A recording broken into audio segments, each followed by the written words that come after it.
किसी जंगल में एक लोमड़ी और चिड़िया रहते थे। दोनों में अक्सर मुलाकात होती रहती थी और दोनों में काफी दोस्ती भी थी, लेकिन कभी कोई किसी के घर नहीं गए थे।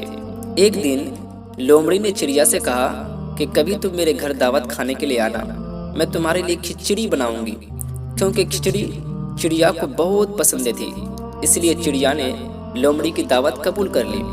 अगले दिन चिड़िया लोमड़ी के घर दावत खाने के लिए गई और दोनों बातें कर रहे थे। जब दोनों की बातें खत्म हो गई तो लोमड़ी 3 प्लेटों में खिचड़ी ले आई और पड़ोस में रहने वाली एक बिल्ली को भी बुला ली। तो चिड़िया बिल्ली को देखकर परेशान हो गई। दिल ही दिल में सोच रही थी कि कहीं बिल्ली मुझे खा न ले। चिड़िया बहुत डरी हुई थी। डर के मारे उसे कुछ खाया भी नहीं गया और नहीं कुछ खाया, और वो खूब मायूस हो गई थी कि आखिर आज ही लोमड़ी ने बिल्ली को क्यों बुला ली। वो चिड़िया चुपचाप एक कोने में बैठी रही और दूसरी तरफ लोमड़ी खूब जल्दी जल्दी खिचड़ी खा रही थी, और उसको इस बात की कोई परवाह न थी कि चिड़िया खा रही है या नहीं, बल्कि लोमड़ी चिड़िया की यह हालत देखकर दिल ही दिल में मुस्कुरा रही थी। आखिरकार कुछ देर बाद लोमड़ी को हंसते हुए देखकर चिड़िया की समझ में बात आ गई कि लोमड़ी ने जानबूझकर मुझे परेशान करने के लिए बिल्ली को बुलाई है। चुनांचे चिड़िया ने भी लोमड़ी से बदला लेने की ठान ली।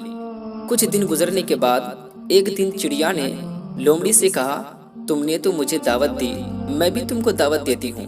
कल तुम मेरे घर आ जाना, मैं तुम्हें मछली का शोरबा पिलाऊंगी। ये सुनते ही लोमड़ी के मुंह में पानी आ गया, क्योंकि लोमड़ी को मछली का शोरबा बहुत अच्छा लगता था। तो कल होकर वो लोमड़ी चिड़िया के घर गई तो चिड़िया उसके लिए मछली का शोरबा लाई, एक सुराही में डालकर। एक लोमड़ी शोरबा पी नहीं सकती थी, लेकिन लोमड़ी जो है वो शोरबा पी नहीं सकती थी, क्योंकि सुराही का मुंह लंबा था और लोमड़ी का मुंह सुराही के अंदर जाता नहीं था। उसने शोरबा पीने की बहुत कोशिश की, मगर वो पी न पाई और सुराही को चाटती रह गई। लोमड़ी कहना चाहती थी कि वो सुराही से निकालकर दूसरे बर्तन में ला कर के दे, मगर उसे अपनी हरकत भी याद थी कि मैंने उस दिन बिल्ली को बुलाकर चिड़िया को भूखा रखा था और उसे परेशान भी किया था। लोमड़ी सारी बात समझ गई थी कि उस दिन मैं जो चिड़िया के साथ सलूक किया था, इसलिए उसने भी मेरे साथ ऐसा सलूक किया है। लोमड़ी को अपनी गलती का बहुत एहसास हुआ और उसने चिड़िया से अपनी गलती की माफी मांगी।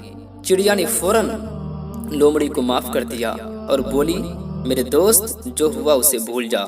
आज के बाद हम दोनों मिलकर रहेंगे, किसी को परेशान नहीं करेंगे। तो मेरे दोस्तों, इस कहानी से हमें ये सबक मिलता है कि हम भी किसी के साथ बुरा सलूक न करें, क्योंकि ये बुरी बात है। दोस्त का दिल दुखाने से किसी को खुशी नहीं मिल सकती। वैसे भी सच्ची दोस्ती यह है कि दोस्त का हमेशा साथ दिया जाए, उसका ख्याल रखा जाए और उसे जानबूझकर कोई तकलीफ न दी जाए। मेरे दोस्तों, अगर आपको मेरी बातें, कहानियाँ, वाक़यात और नसीहतें अच्छी लगती हैं तो मेरा YouTube चैनल सईद अख्तर नईमी लिख करके सब्सक्राइब ज़रूर कीजिएगा और साथ में घंटी भी दबा दीजिए, ताकि मेरी आने वाली तमाम कहानियाँ, वाक़यात, नसीहतें और अच्छी अच्छी बातें सबसे पहले आप तक पहुँचे। अपना तो सब ख्याल रखते हैं दोस्तों, लेकिन आप उनका भी ख्याल रखिएगा जिनका कोई ख्याल नहीं रखता। अल्लाह पाक आप सबको अपनी हिफाजत में रखे। अल्लाह हाफ़िज़। अस्सलाम वालेकुम।